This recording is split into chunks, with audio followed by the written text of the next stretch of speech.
gente! Tudo bem com vocês? Hoje aqui eu tô na casa da minha tia de Alvorada. Olha, Nick.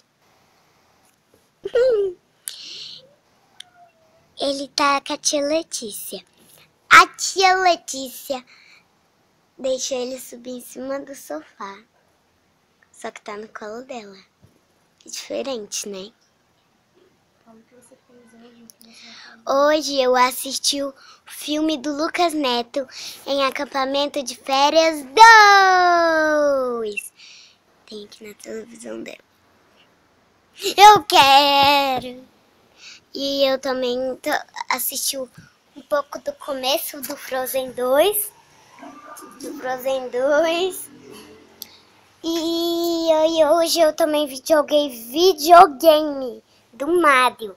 Eu joguei com ela e com o João Pedro, que é o meu primo. Eu acho que ele chegou bem aqui. Juro. O João Pedro tá dormindo. Dormi igual eu. Eu dormi também de tarde e muito. E o João Pedro tá dormindo agora. Também vai dormir muito. Eu acho que ele não vai pra piscina. Vou pra piscina! Eu acho que o João Pedro não vai, tá dormindo, ó. Ai, mamãe, só mais 5 minutinhos. Desse jeito. Conta como foi o filme do Lucas Neto.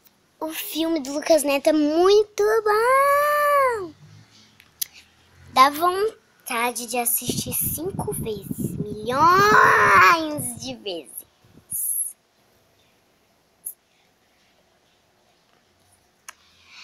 E...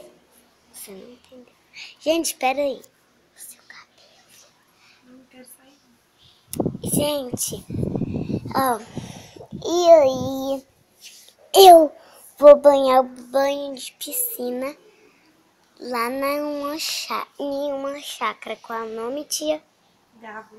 Gávea. Que nome estranho. Né?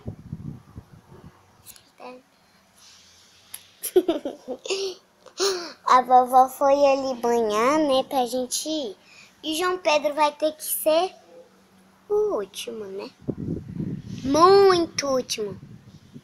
A vovó, a tia Letícia, eu e depois o tio Flavinho. João Pedro é o último. Ai, ai.